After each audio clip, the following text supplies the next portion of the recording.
Are you dripping your money right down the drain?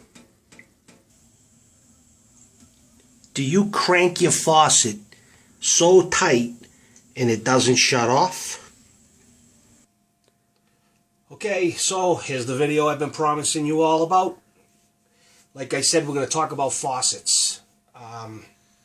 They can waste a lot of money.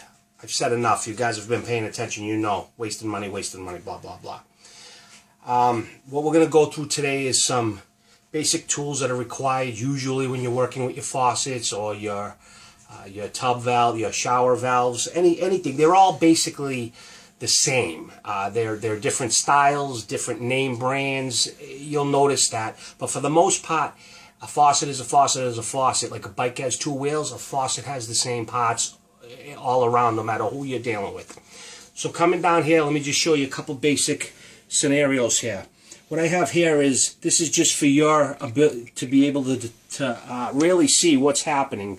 This faucet you probably won't see. This is something that is a specialty type of faucet and goes in the old cast iron and has an actual pipe that would connect here and travel up to your shower. But why I have this is I really want to be able to explain to you how it works. This is a rebuild kit, and this rebuild kit is something that you can purchase anywhere, any hardware store, and they're for your single-handed faucets, and that's what we're going to be dealing with today. And we also have double-handled faucets, and the rebuild kits on these things are going to be basically just that little rubber washer there. And I'm going to teach you how to replace that and or replace this valve altogether. It's called a stem valve, hot and cold stem valves. These are your seats. These are called seats, and they're called seats basically because that's what it does. This will sit right on that, and when your cold water is trying to come in, what will happen is it will when you turn this handle right here, this sits right up against the seat, and your cold water, it just can't get through your hot or your cold water. So we'll get into all that, and I'll show you exactly where these pieces are, etc. This is your Simmons shower valve. This is what you're going to find in your typical home. Most houses in the past 10, 15 years have all been, all have this type of a valve system. It's your basic Simmons tub and shower valve system with the diverter. What I'm going to do is take you through all that. What you will need and what tools are normally required for dealing with all of this is, it's nice to have a nice Allen wrench set. This is a basin tool wrench.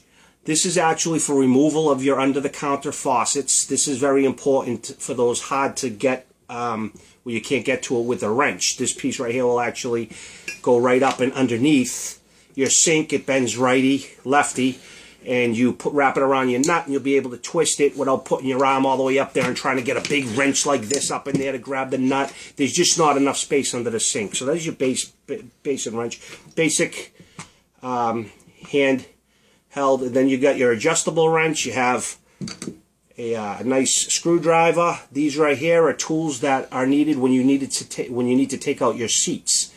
Again, we'll get into that. So that's a seat, and this is a pulley. This helps pull off if you're unable to get the cap off the top of when you unscrew the screw that's in the middle here, and you're unable to take that piece off.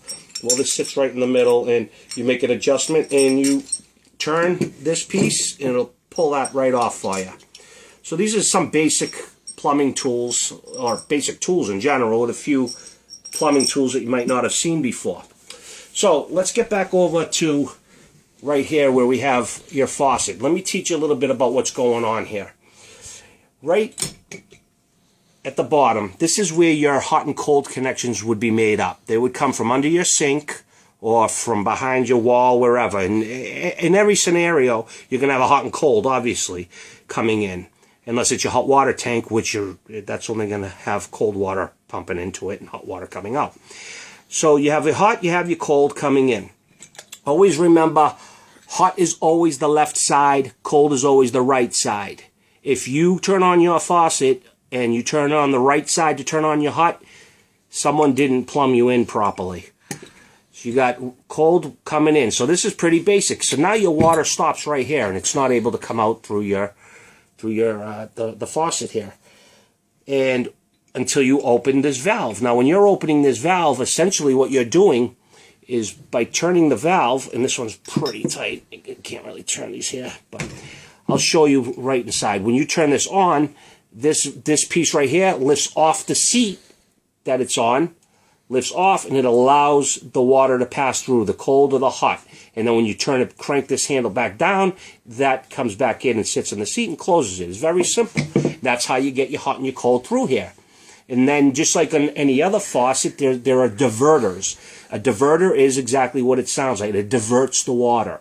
So like with your Simmons shower, if you want the tub, you know you can flick the switch at the bottom of the tub and you could turn it on and it will only go to the tub. You want shower, you flip it over, it goes up and it hits your shower. Now, that's very simple. It's all, that works on pressure. This is a little button that actually, a little lever that actually switches, diverts left and right. But other items, such as this one single-handle faucet, has an automatic diverter in here, and it works totally on pressure. But getting back to this so I can show you manually, once you let that water through, if you can see inside of here, there is a diverter in there. And that diverter is right here. You can manually open and close it. Now, just pretend you turned on the water, and the water's coming out here, but you want the water to go up. Well, you pull this thing, and the water will, the pressure in here will hold this up, and it will divert up and up through this pipe now and through your shower. As extremely basic and manual operation of how a faucet works right here.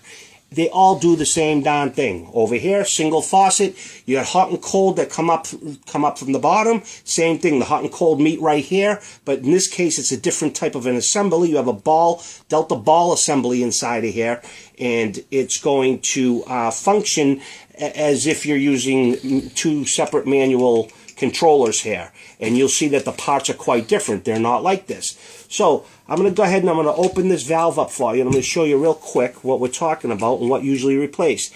When you start noticing that you're dripping, the first thing to check is going to be the valve assembly, and you're going to have to most likely pull it off.